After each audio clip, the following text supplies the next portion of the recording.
Jesus Christ, someone up there hates me. I don't know who it is. But we made a mistake coming out here. Listen carefully, as hard as you can, to what I'm saying. If you have the chance to come see Everest, don't do it. Run for your lives. You hear the wolves as well? Yeah, there are no tigers there. I literally thought that I was going to die before the sunrise. Well, I thought, well, it must be sunrise now. And I looked out and the stars are out. Yeah. And I was like, the stars have only just come out. Yeah. Bloody hell. Yeah. Yeah. Yeah. Also, you have to be freezing nuts cold. Yeah.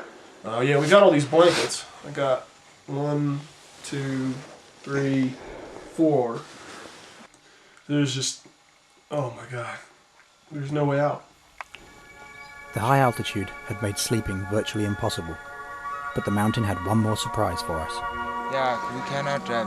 Why? It's very bad. A lot of ice on the way. The journey to base camp would have to be done on foot. We are now walking along the rock road towards Everest Base Camp. There it is.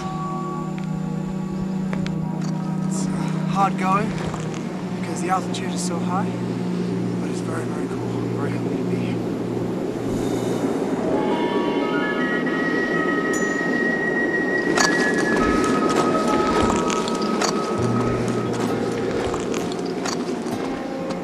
We are near the base camp.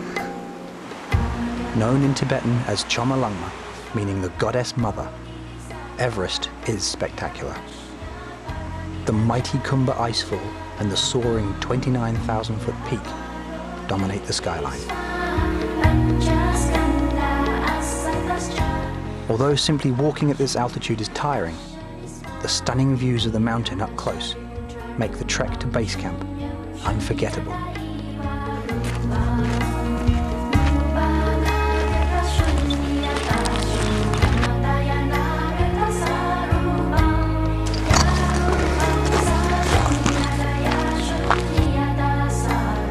I'm tired. I need some energy. Luckily, I think we're getting ready to go down from this altitude, which is good. But you have to admit, you really don't want to leave either. Yeah. And I laid down on a rock for a while and sat there and looked at it. Pretty incredible.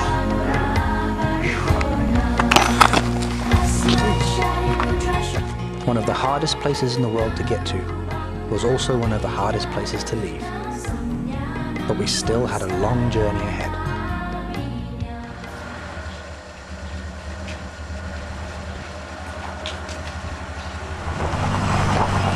This is the cameraman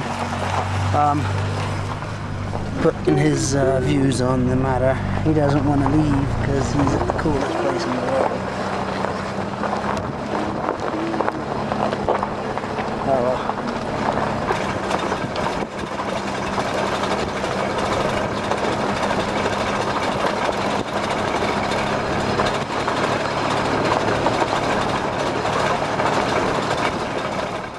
As the mountain disappeared around the corner, we hit the road again, setting our sights firmly on the fastest route across the border to Nepal. But just a few hours later, we were hit by a stark reminder of the sad truth about Tibet. What's that flag? Someone's put the wrong flag. We're at a basketball court, is that right? Yeah. What is it really? It's a Chinese police station. But I see basketball courts. What's that about? Well, the Chinese, it would seem, really, really like basketball. Oh. So even in the middle of nowhere, 5,000 meters up in the air, They got nothing better to do. they got nothing better, including open the gate. While the locals were interested in us, we were curious to know what use the Chinese could possibly have for a police station all the way out here in the middle of nowhere. This was, after all, the western frontier, and the next village we stumbled upon could easily have come from a Hollywood movie set.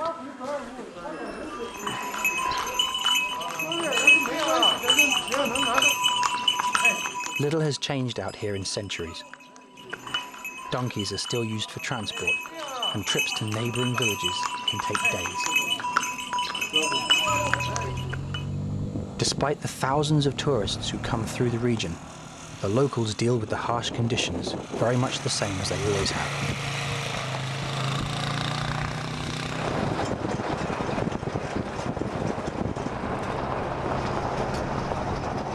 But up here on the roof of the world, there is a much bigger threat to the Tibetans than the weather.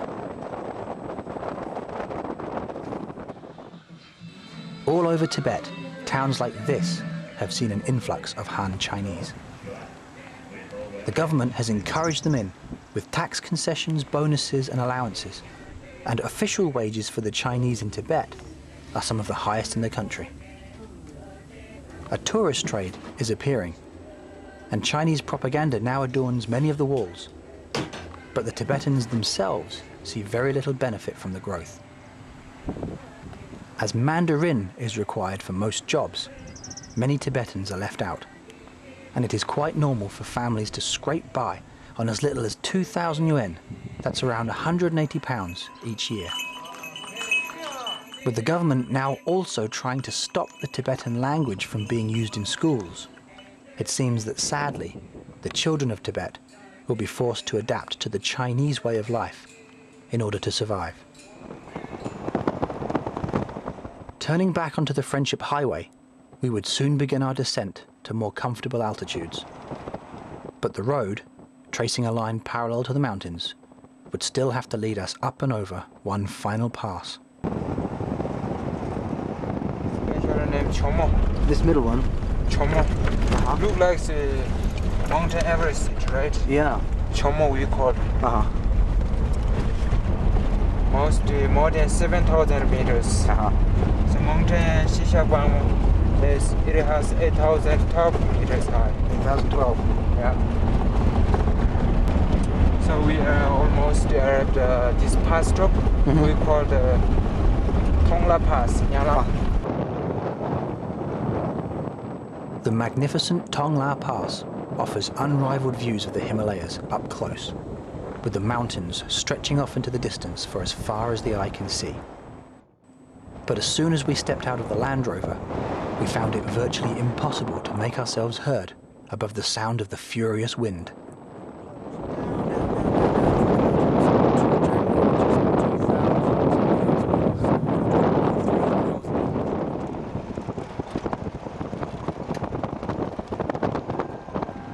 As we headed for the border, we were often forced to find alternate routes around roads which had been covered in ice.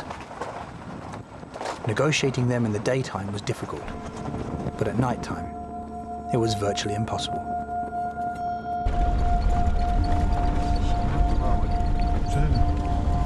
Ice.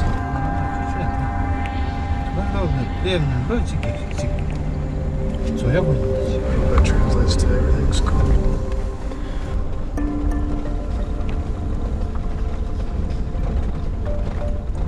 Well, we've just stopped in a little village called Nailam, which in Tibetan means the gateway to hell. It's a tremendously cool little place. Sort of set into the mountains here. Can't see it, it's a bit dark, it's a shame. We're a little bit behind schedule today, but it's a very cool design little place. A car appears on the icy road ahead.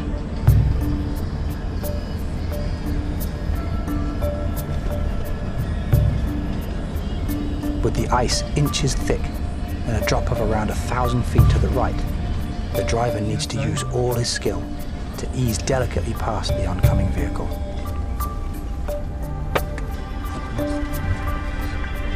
One wrong move and either car could be sent plummeting over the edge.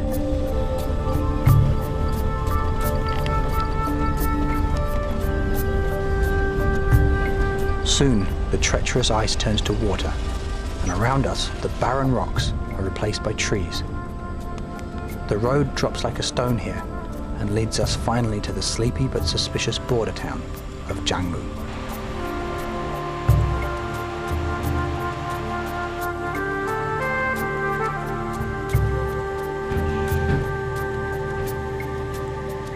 with the relaxing sound of streams winding down from the mountains and the lowest altitude we'd experienced in weeks. For our final night in Tibet, sleeping was easy.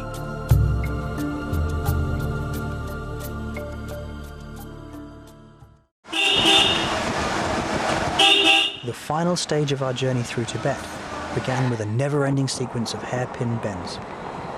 On our way to the border, we passed spectacular homes cut into the cliff edges which line the valley. We had hoped to show you the famous Friendship Bridge, a walkway which connects Tibet with Nepal. Unfortunately, this was the last footage we got in Tibet. As we were driving through town, 20 minutes away from the border, an eagle-eyed Chinese policeman spotted our camera. We were told not to film any more until we were over the border and out of Tibet.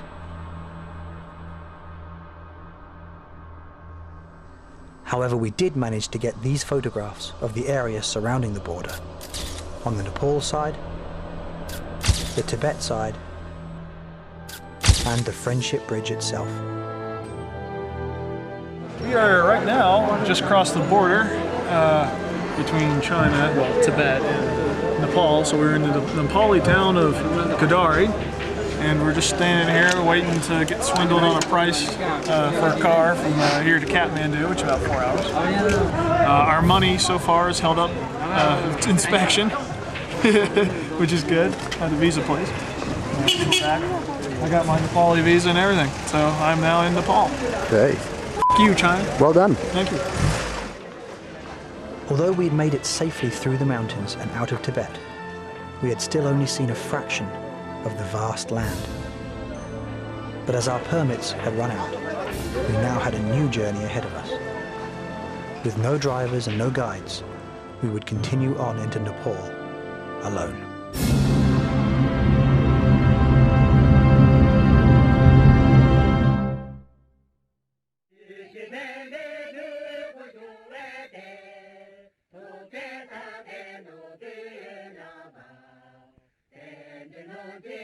Tibet.